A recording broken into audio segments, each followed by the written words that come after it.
I bought this t-shirt. I bought this t-shirt at Otakon 2014. It is a Japanese men's large that I bought at Kinokuniya bookstore at their booth, and it's of Shinobu from the Monogatari series, who I was obsessed with, and it was just barely fit me. But at Otakon, during karaoke of the Log Horizon opening, I broke my foot. I broke my 5th metatarsal in my left foot, but I didn't know that, and I continued walking on it for like a solid week before I even went to the doctor. And in that week, I made the video, Why Context Matters, a meditation on Lucky Star. It's the only video where I ever wore this shirt, because after that, because my foot was broken, I stopped appearing on camera as often because it was a pain in the ass. And then during the winter, I got fat because I drank like non-stop for 3 weeks for the holiday season. And so I was no longer able to fit this shirt ever again until now. The reason I can fit it now is that a week ago, we ran out of the weed that we'd brought from New York to Boston, and we were just starving because our bodies become unregulated for like 5 or 6 days after doing that, and as a result I always lose my appetite. So I just started losing weight hand over fist because I've been super physically active and doing stuff all the time and just completely incapable of eating. So I just shed like 15 pounds on top of I was already losing weight from the move and everything, but and going to the gym. But now I can finally fit this fucking shirt again for the first time, and I've kept it in my dresser as a motivational to myself. Like, I've been looking at it every fucking time I go to pick out shirts and going, I'll never be happy until the day that I'm thin enough to wear that shirt again. And now I am. It's still a little tight on my arms, but and if you watch the video where I wear this, the Lucky Star video, I look pretty fucking swole in that video. I don't think I'm quite that swole yet, and I want to be even more than I was then, because that was back when I had a shitty patchy beard that wouldn't even grow in this part. Go watch the video, you'll see what I mean. I'm not going to do a whole shit ton of crazy angles in this GEKKO estate. This is going to be more of a low-key episode, because the series, it needs to be on like a short hiatus or something. It needs to take a little break and come back when I have more to do with it. I mean, I made so many of them so fast, and really that was their purpose. It was meant to be just like a foot in the door, like I just moved in, here's what's going on with me, here's my ethos going forward, alright, we all clear, cool, let's fucking zoom into some new work. And then now I've, put my focus back on the main channel, and I'm all about trying to reach 1 million subs by the end of the year. So that's going to be like my main focus, and After Dark channel is going to be a little bit less than it has been. But you're going to see so much shit on the main channel that it's going to feel like I'm fucking back, And I'm still going to do stuff over here when I have ideas, but I need the money from the main channel to furnish the house for After Dark, is basically where I'm at right now. Like, we have posters and stuff we can put up that are the same old ones from before. I've got some sets here and there that I want to use, but like not for any segments that I have planned at present. But like, I can't afford to go buying a whole bunch of shit to furnish the house and make stuff look cool. And like, I don't want to exhaust the same angles over and over again throughout the GEKKO estate.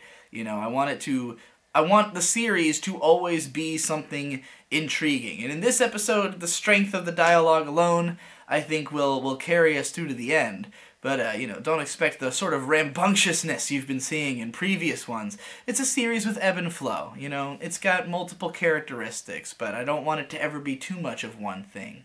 Anyways, let's get to the topic. I want to talk about Newtypes. I want to talk about the Newtype revolution, the autism spectrum disorder, the lead to the future, the space noids that are inheriting the Earth in the coming future. This is going to be a difficult one to sell you on, but honestly, this is all I think about anymore, and what begins sounding like a crackpot theory that I am merely operating from like as a general guiding principle, eventually will become something defined as I have researched it and found better terms to describe these things, you know? Like, oftentimes I might be out on a crusade for an idea and my terminology is not correct, but eventually when I learn the right terms, that's when it really becomes strong and people can, you know, like there's more empirical evidence behind the things. But this is just my theory based on observation of the world I live in, which is that the autists are the new types, and they are the future, and they're going to inherit the earth soon, and everything's going to be very, very different. First of all, let's talk about who's in control right now. The factory humans, the baby boomers. The baby boomers were this gigantic generation of people. The reason they're called baby boomers is that there's a whole lot of them. That is the whole point. And they made sense at a time, because the end of the 1800s, the beginning of the 1900s, this is the Industrial Revolution period, where everything is about building, everything's about engineering, everything's about making the world bigger and better and more functional so that we can take over the whole fucking thing. We're pioneering, we're covering all the land. Like, consider how long civilizations existed before they even made it to North America, you know? Like, we had so long been doing this dance across Eurasia, and now finally we had the technology and just the thinking power and the space to somehow industrialize the world. Just making a lot of, you know, achievements in thought and understanding in a short period of time. Because it's sort of a snowballing effect, you know? When you learn one big thing, it leads you to being easier to be able to understand the next big thing, you know? So we put everyone to the task of build all the big things. Let's build fucking railroads all the way across the entire fucking continent so that we can move shit all the way across the fucking continent. We can get anything we want, anywhere we want, within a reasonable amount of time, so that it could be profitable for use. You know, like, this is fucking crazy shit, and we did it. We pulled it off. You know, these generations where we needed just there to be a ton of workers. And at first we were just taking in immigrant workers from other places. We're like, hey, is your country not good? Is your country falling apart because, like, you've got too many fucking people and most of them are poor and their country is run by assholes? Send them here, and we're just going to throw them at our fucking railroads until those get built. And yeah, we're not going to take good care of them. Like, we're not going to lie. We you know, we're selfish. We're worried about ourselves first. But we will take your extra, and we will dispose of them on the track, on the trail we blaze onward. And that's what we did. But thankfully, you know, eventually, those who were not disposed, those who lived through, their children got to participate in the next generation where they were a part of our society and got to, you know, be on the front lines with everyone else, advancing culture forward. So, you know, America's second generation, you know, immigrant population is a huge part, like, because of the fact that they have alternate perspectives, because of having other cultures mingled with their understanding of American culture, can view it through different viewpoints and have unique effects on the world, you know? So this is why we need people from everywhere. But at some point, they were just like, hey, we need as many fucking, we're going to war, we're throwing a lot of guys at this war, and we also need a lot of people running the factories and shit, so we just need, like, fuckloads of people. Now, when you try to make fuckloads of people, you cannot take care of them as individuals. And humans, as in our nature, are meant to be regarded as individuals. Because we are, quite literally, special snowflakes. Now, the bastardization of that term into, like, an insult is really baffling to me, because the entire conceit of the special snowflake is that from a distance they all look exactly the fucking same, but no two of them are exactly the fucking same. There's always some minute difference.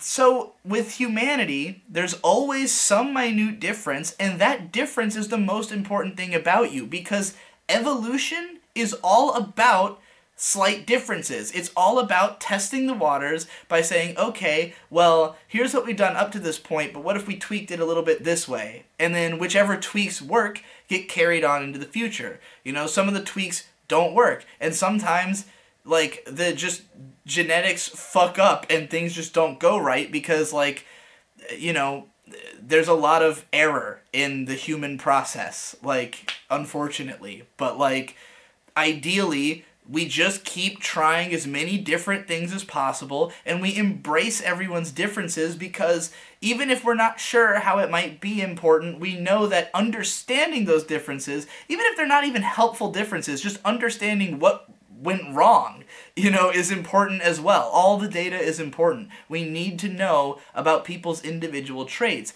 That's inherent to understanding people. However, it was not necessary at the time that we were trying to build a bigger world. What we needed was as many people as fucking possible. So how do you manage a population of as many people as possible? You brainwash and standardize them. You try to make them all just like you come up with a vision of what is the ideal human, and you tell everyone just be that. Be this ideal human. This is what we need. We need people who are, you know, nationalist, who are hardworking, who are insistent that if they work hard enough, they will succeed. That's the only thing they need to believe, is that they have to work as hard as possible at whatever they're doing, and that is their worth in society. And this worth can be measured in money. And money is what makes this all go round. Money is at the heart of all of it. And as everything's growing bigger and bigger, money is growing bigger, to the point that money becomes conceptual. When you get down to banking and the way that, like, you know, equity and loans and all this shit works, like, this is where money just enters a whole new theoretical realm of how it operates, and, like, it's all just dedicated to growing it as fast as fucking possible, to making there be as much money to be spent as frequently by as many people as possible to keep the machine turning. But it's not necessary anymore. It's over. But they don't know that yet, which is fine, because they won't be here much longer. The millennial generation seems to understand that what they are chasing is not monetary success per se. Everyone wants monetary success for the sake of being able to do whatever they want. People just want to do what they want. They want to be themselves. They just want to be exactly who they believe they are without interruption on every side of the aisle. Some of them are more concerned with you know, other people protecting them by not exerting their will upon them. Some people are concerned with, you know, like, where does the line reside that because I need to exert my will somewhat or else I can't participate in society, you know? Like, there's people on all these different sides of it, but they're all basically chasing the same thing. Everybody is just like, I want to be true to myself. This is an instinct for our generation. It's something that we understand is the value of humans going forward, because the value of us is no longer how many of us there are and how wealthy we can become, because wealth is no longer the most necessary thing to progressing us to the next stage of human evolution, to the next stage of, you know, the Industrial Revolution. It's no longer about how much money we have, it's about what we do with the money. We can't just throw it at everything. There's too much useless shit out there. My grandma is a hoarder. She's part of a generation of a lot of hoarders. There's a reason that hoarders are mostly people's grandmas, and it's because they grew up with the mentality of own as much stuff as possible. Just promote industry, promote growth, promote capitalism, promote buying all this stuff. And we're over here going, hey, that shit that you're buying is fucking useless. I don't want all that stuff in my house. I need this money for food. I need this money to pursue my passion, because I understand that whatever I uniquely have to offer the world is the only thing I can do that's really gonna help us move forward. Because just being a drone in a factory is not helping anybody anymore. We don't need more factories. We're trying to regress from that. We're trying to be more specific again, because we ended that period. Specificity is what we need now, and we learned this because of the internet. You see, the human mind is extremely malleable. All you have to do is, like, assume an identity and pursue it, and that will make you that person.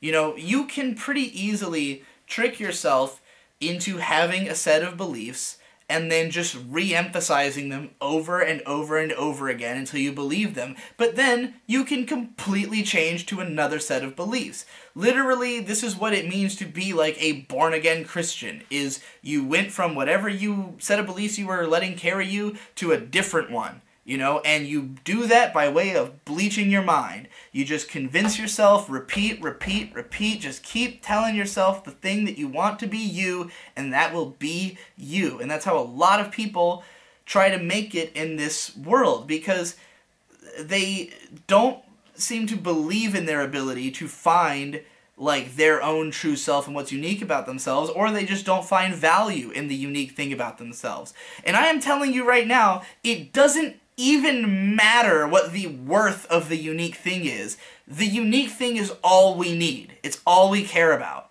Because we already understand the basic human, and we don't need the basic human. We need the advanced one, the one that is embracing its difference and sharing it with us so we can get that data. Because communication is the way into the future now. And that's because what the internet has allowed for is instant communication between people everywhere. And we're at a stage as people where we've already made life at the top as good as it's gonna get on Earth. Like, the people who are living the high life, they have the perfect homes, they have the perfect entertainment media, they have everything they could ever want, they're perfectly comfortable. You know, I have moved to Boston, which is the most comfortable city in the world. My Maslow hierarchy of needs is fucking done. It is completed.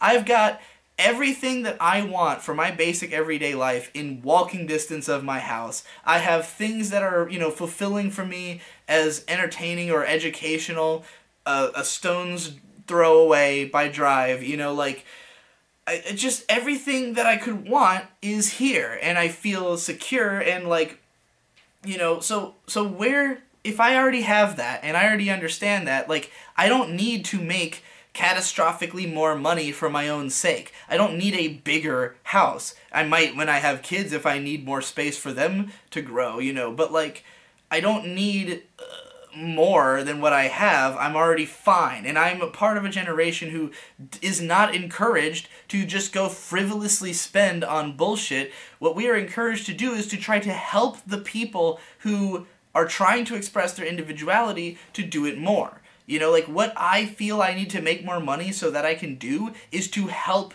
the people who are like me. You know, to help the people who haven't made it yet because some mitigating factor in their life is preventing them. And I think that, like, most people my age are prevented by a lack of understanding from the people in their surroundings, because the generations above us literally just don't understand communication the way we do. Like, we have grown up in a world where you are expected to be able to communicate with anybody in the globe instantly. Like, that is a natural thing for us. We can talk to people anywhere. We can try to reach understandings with people from completely different cultures from us, and because of that, ideas are accelerated, because we're all swapping notes, we're all copying off each other's papers, and we're advancing each other's techniques every step of the way. You know, the melting pot is where advancements happen. It's when you combine ideas and find the strengths in one another's ideas and put all those strengths together that you get the strongest, you know? And we can't find the strongest without just throwing everything in there and analyzing all of it. Because as soon as you try to define it and like hold it to certain parameters, you've stopped evolution. The whole point of evolution is that it's always changing. It's always different parameters because we can stand to learn something from every difference. So we need to study those differences. We need to study the gaps, the gap moe. The problem is that we are raised by a generation who was raised by a generation of industry. And that industrious generation passed on to their kids just manipulative media that was meant to force them to participate in consumerism. Like, most kids from our parents' generation, the Gen Xers, they grew up with, just vapid toy commercials being pushed in their face at all times in the form of, cartoons. Just like an entire world that just encouraged them to spend and live in exuberance, except that none of them could really live up to their parents' generation, and this world didn't really leave them fulfilled. And a lot of them just felt stupid or anarchic, or like the system had just failed them, and they didn't really, they just felt like they had failed as a generation. And this comes through in all the media that, started being produced in the 90s, at the tail end of that generation when it was analyzing itself and recognizing the vapidness of its own existence, but then finding pride in that, like, because they recognized this, they were able to understand the world ironically, through, if you watch like a movie like Clerks, this is sort of the statement on display there, is that like, we have at least pop culture taught us to be woke to the truth about the world, but the truth is that none of it fucking matters and we don't give a shit, and that like this is all a big joke. And it's because they were left without a sense of where to go next. Their parents had gone to space, and then we never went back to space. And they're just sitting there like, well, what the hell, where do we go from here? They didn't have the internet. And as soon as we had the internet, everybody was like, there you go, there's the way forward. But our parents, all they understand of it is Facebook. And like, they get that it's for social connections, but like, the idea of connecting to someone on the other side of the planet for a lot of that generation is difficult. And big surprise, the people who are older, who are on the internet, are generally fucking autistic. But they're older autistics who grew up in a world where that was not something that people just diagnosed you with that you could use as a crutch. They were people who were expected to be real humans, and so they have social functionality. Whereas a lot of people who were autistic and raised in the 90s, where they were just treated with kid gloves and like, oh, fucking, he's autistic, so don't treat him like a person, just fucking, write him off. Oh, what? Turns out in the 2000s they've decided that autism's not even a mental disorder, it's just a different, like, neurological, set of understandings, and that like tons and tons of successful people have been autistic throughout all of history, and like most of the media that we look up to in our generation is produced by fucking autists like Hideaki Anno and Quentin Tarantino. Wow, big fucking coincidence. Who would have thought that if you just raised autistic kids right, they would turn out to be good people who are forward thinking and gonna take us to space? But Digibro, if autists are the future, why are they so socially inept? Well, you see, that's the key. The reason is that we have to learn communication. We have to actually figure out how it works, study it, understand it, and replicate it with purpose so that we are understood when we communicate.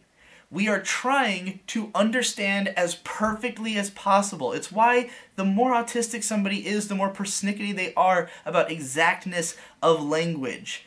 People who are very particular about the words you use, it's because they innately understand that we need to really get each other in order to communicate the level of concepts that we are trying to communicate to advance into the future. And unfortunately, because most of us are not really thinking about this at all, or looking at ourselves this way, because this is all shit that only I seemingly have thought about or spoken about, at least in these terms, because of this, most of us don't really understand our purpose. And we're all just trying to find one and define it for ourselves and chase it with all that we can. But for most of us, the opportunity is not really there because the generation above us doesn't understand what we're doing at all. They have no real perspective on what is important for us or for humanity, which is the same thing. because what's important for humanity is for all of us to be functional, happy people who are doing their best to progress. And that's all anybody wants, but there's a disagreement between generations about how to get there.